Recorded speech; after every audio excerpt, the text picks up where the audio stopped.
Welcome to Discover Health, a White Mountain perspective. I am your host, Dr. Tom Barela. Today's show is going to be all about hearing, so listen up. Our special guest today is Dr. Jeff Morre from Audiology, Inc. here in Show Low, Arizona. And we would say welcome to you, Jeff, or Dr. Morre, and we welcome you to the program. Oh, it's a pleasure. Glad to be here. Well, we hope it will be a pleasure today.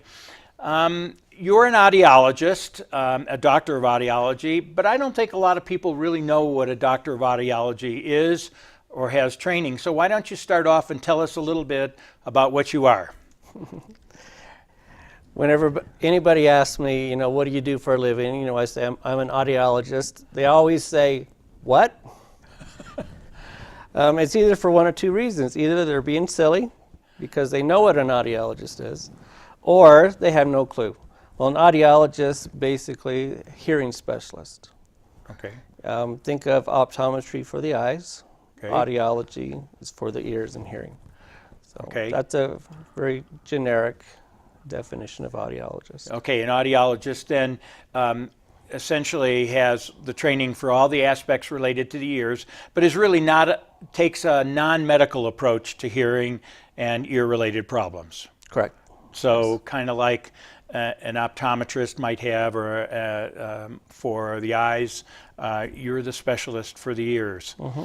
So tell us a little bit about what the ear does. Let's just get right into it and start what the ear does. Well, if you want to start from even when a baby is growing in utero, the ear has multiple functions. And most people, we think that the primary function of the ear is for hearing. It's not true. The primary function of the ear is for balance. Ooh, okay. If you look at the development of an embryo within the mother's womb, the part of the ear that develops first is the vestibular part of the ear. And then the hearing part actually develops after that. We can survive throughout our lives without hearing. Not very well, but we can survive. We would not be able to survive if we could not maintain our balance. That's an interesting perspective. So, as a physician, I never really thought of it from that standpoint of survival. yeah. So both of these parts, vestibular and auditory, are located within the ear itself? Within the ear, if I'm able to show a little video or a little clip real quick, I can highlight this. Okay. If you can look on the screen, this red part that's on the screen, that's the hearing part of the inner ear. And if you can see, there's all of these That's okay. loops or canals. That's the balance part of the inner ear, Okay. which is called the vestibular system. The inner ear, or the hearing part of the inner ear, is the cochlea. Okay. So we have the cochlea and the vestibular So we have an outer ear, which is really our ear canal. That's what we can see. And we have a middle ear, Mhm. which is the hearing bones, and the vestibular and cochlear, And that's the inner ear. and that's the inner ear. Correct. Okay. And so, well, go on. Tell us how the hearing develops and stuff. Well, it develops, the child in the womb. An interesting thing when infants are born, there's a lot of developmental difficulties children can have. One of the leading,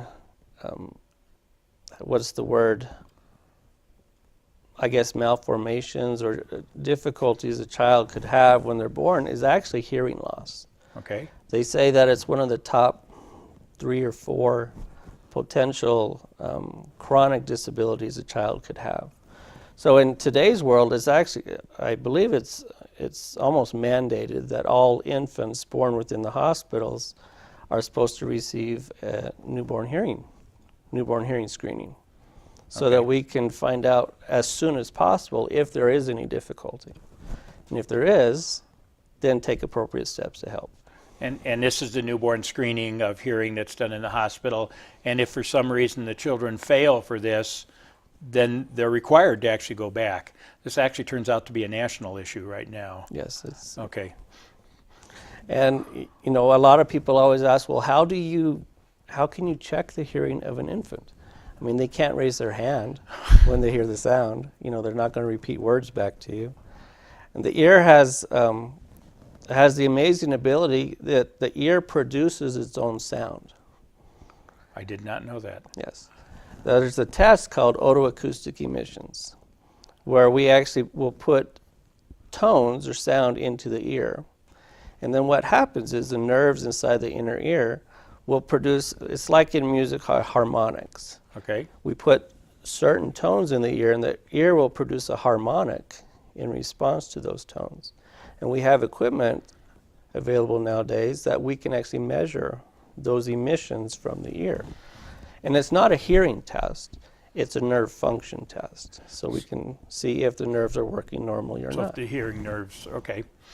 So we make sure that kids leave the hospital at least with some knowledge of their hearing. Correct. Okay. And how about through childhood? What do you do through childhood? Well, childhood, you know, as a pediatrician, I know you saw this all the time.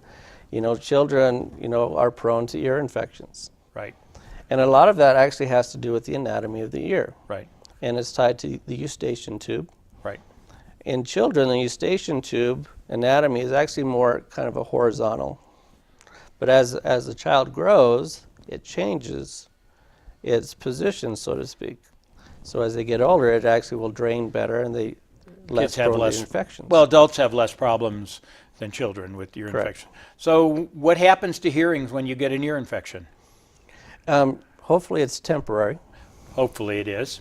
But usually, in an ear infection, the middle ear can, you know, creates a vacuum behind the eardrum because the air pressure is different back there than what's outside.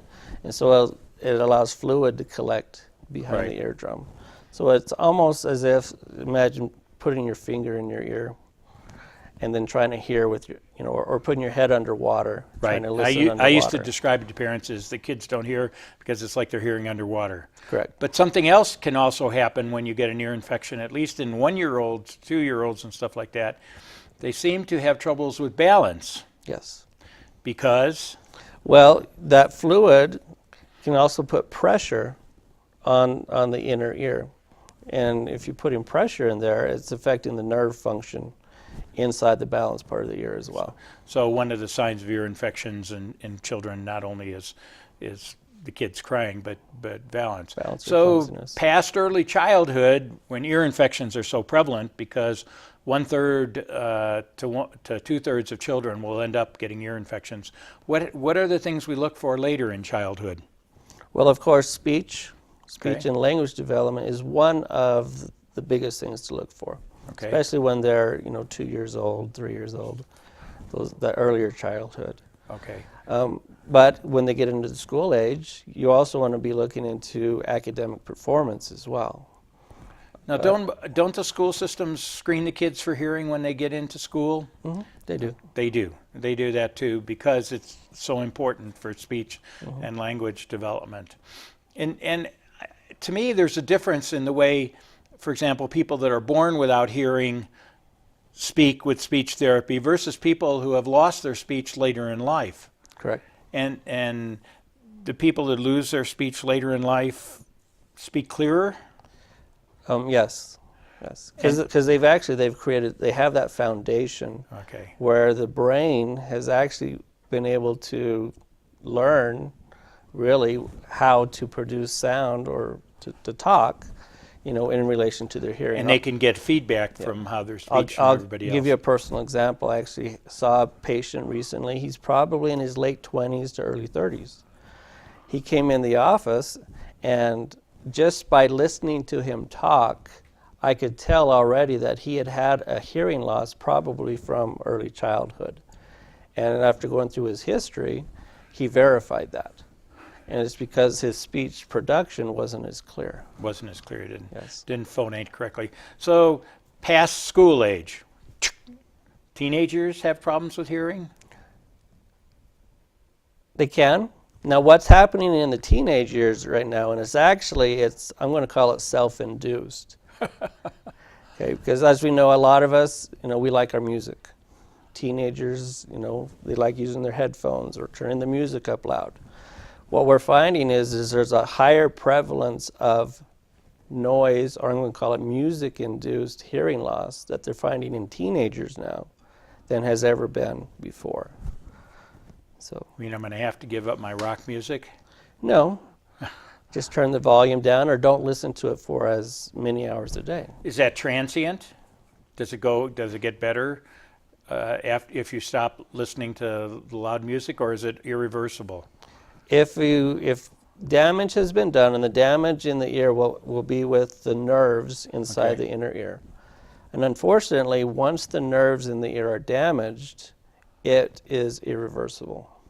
That's why we stress so much hearing conservation or hearing protection. I like the hearing conservation. So after I've gotten through my teenage years and I'm now into adulthood, 20 to whenever, what kinds of things happen to hearing during those years? Well, one of the most common is, and this historically has been more with men than women, but it's starting to happen more with women now. And it's because men have been in the noisier employment occupations in the military, recreational activities. Again, this is historical. Is, again, noise-induced hearing loss can happen. That's one of the bigger things. So, again, hearing using earplugs, earmuffs, staying away from the noise. But a lot of the research now is actually showing that, and this doesn't have to do with the ear per se, it's the brain. Because we tend to think we really hear in our ears. We don't. We hear in our brain. In other words, that's where everything is processed. And they're finding even young adults, even in their early 30s, early to mid 30s, will start to exhibit some difficulty hearing in the presence of background noise. And we see this all the time in our office. Is that discrimination? Yeah, it's understanding. Understanding. Say they'll go to a restaurant, a lot of background chatter, and they say, yeah, I'm having to work harder not to hear, but to understand what people are saying. Okay. And we see it all the time in our office. We'll do the regular hearing testing that we do. And so many times, the peripheral hearing ability is normal. But then we can actually flip the coin, so to speak, and do what's called more testing of the auditory processing. And then we start to see where the difficulty starts to come out. This is the brain's ability to process information when it's not an ideal communication situation. Oh, I understand. Okay. Does that make sense? Yeah, to me it does. Okay. I mean, there's a lot being written in the younger children literature now about auditory processing disorders. Oh, yes. Yeah, but it's actually an up-and-coming area where we're just now really starting to learn more about that side of it, the auditory processing. Especially in children. Okay. So young adults. So it turns out, from what you're saying, that a person's occupation makes a big difference in their hearing loss, progression, understanding. Obviously, it has a lot of ramifications. I guess what I'm hearing you begin to talk about now is hearing health. Where you have to protect your ears, whether it's a teenager, whether it's even if you have a high-risk occupation like the ones you're talking about, protecting your ears. Right. Do you mind if I show an example of the reason why to do that? That's a great idea. And actually, this will be, hopefully we can hear this okay. I did a presentation recently with a bunch of fourth graders where I was able to show them the reason to protect the hearing. So I'll play this music.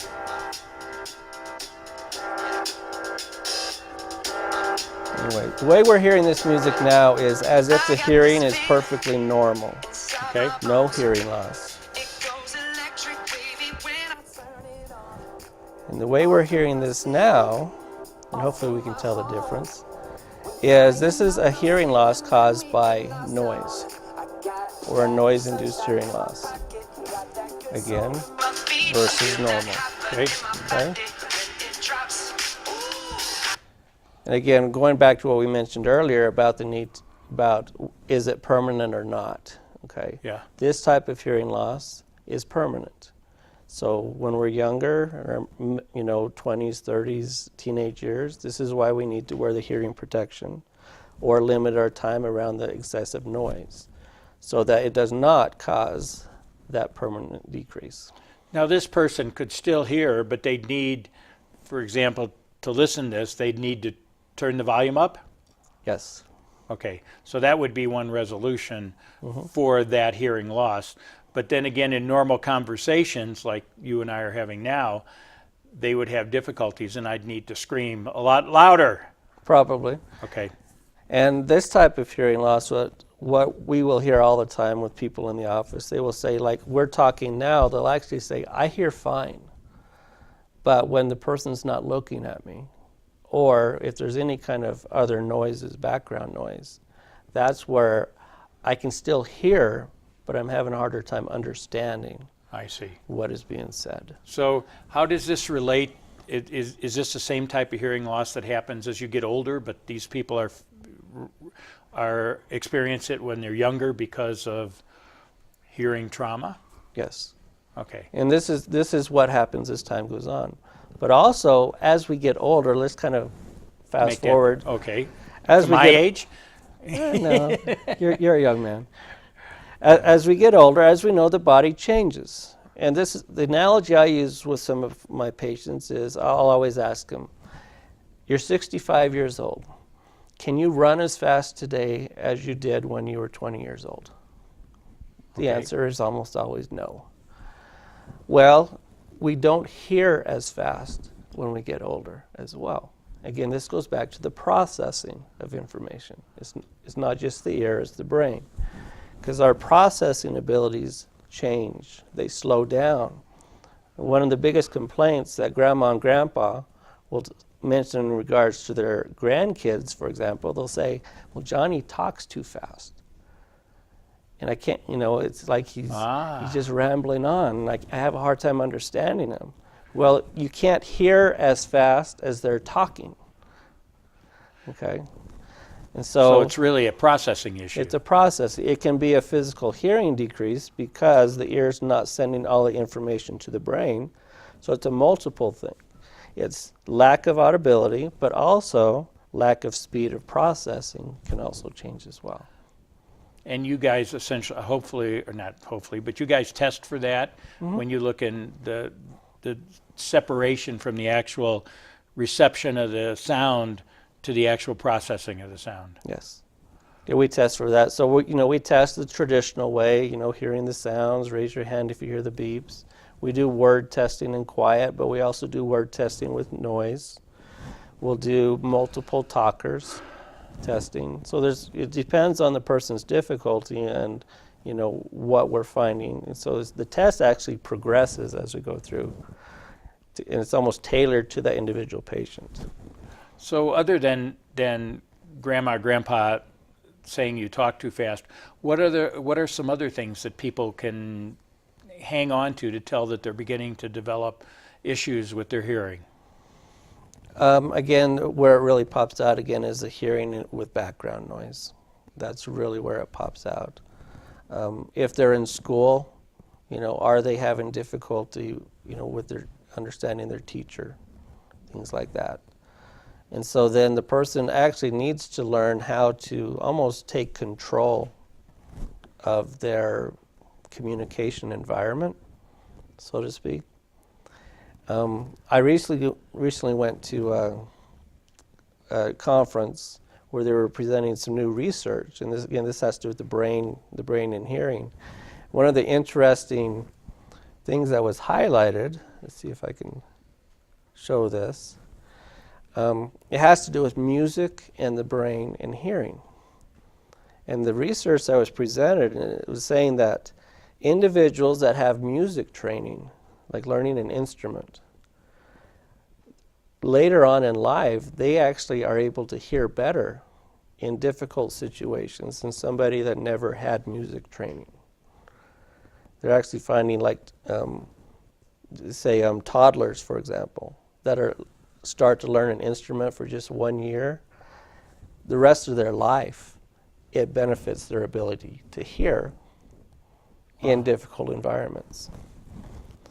But even if you're 40, 50 years old, one thing you can do to help keep your hearing system stronger, learn to play an instrument.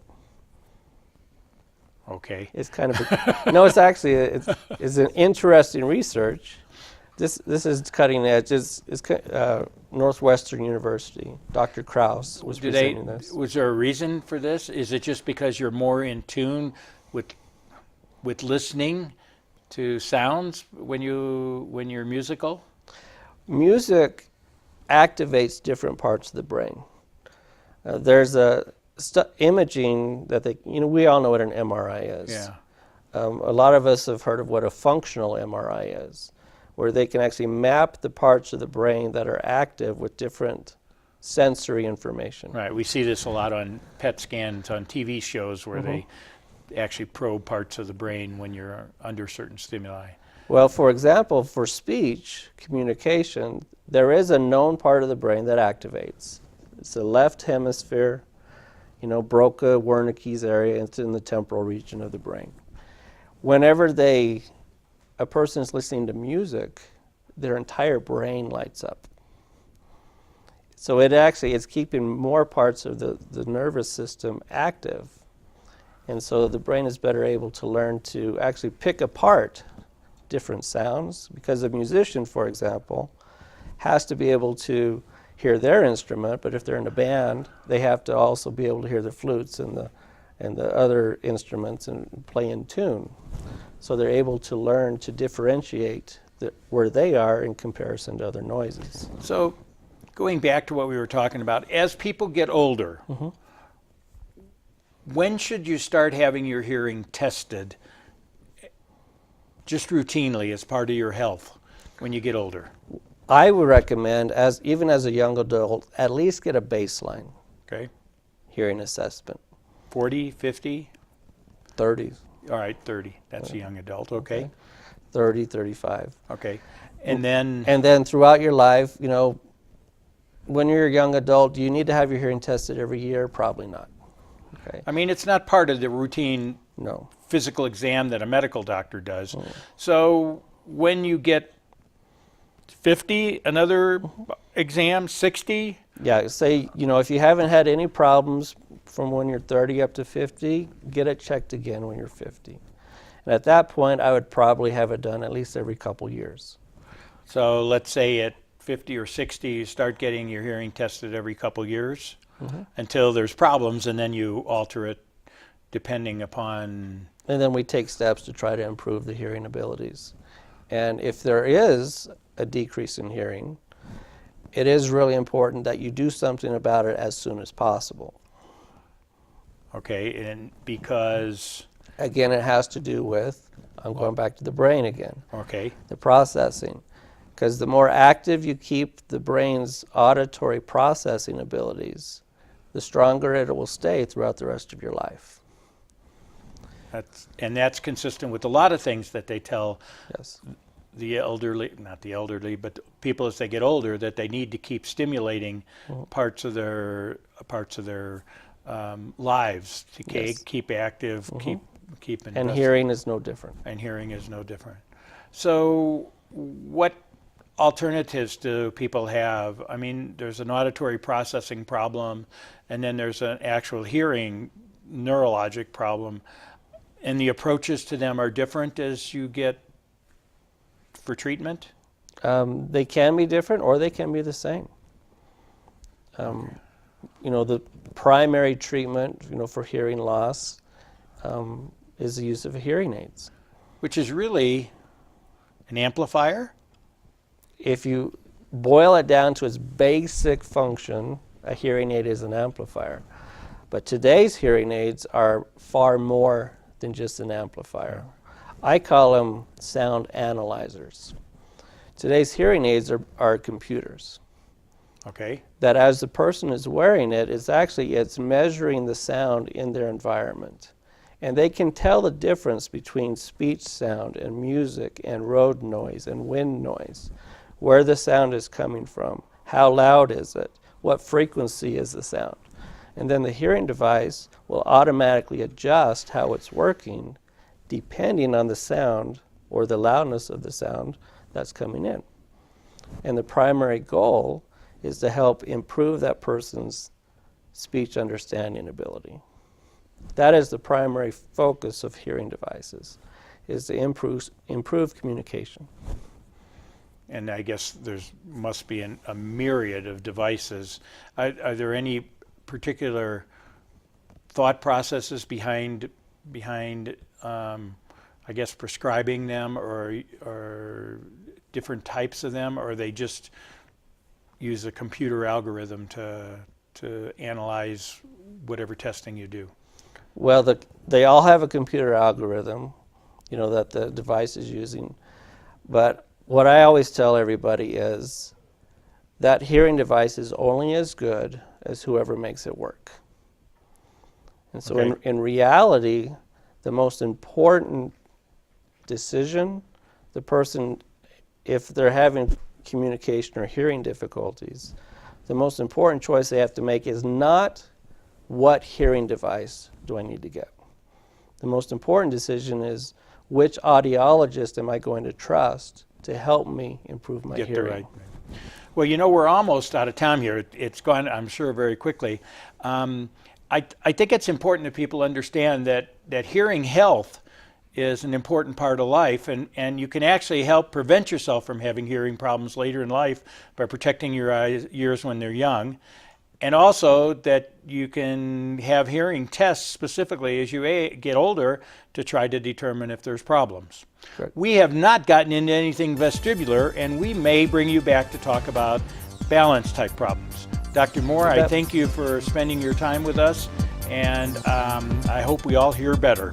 Thank you. Thank you for watching Discover Health. Until next time, stay healthy and hear well.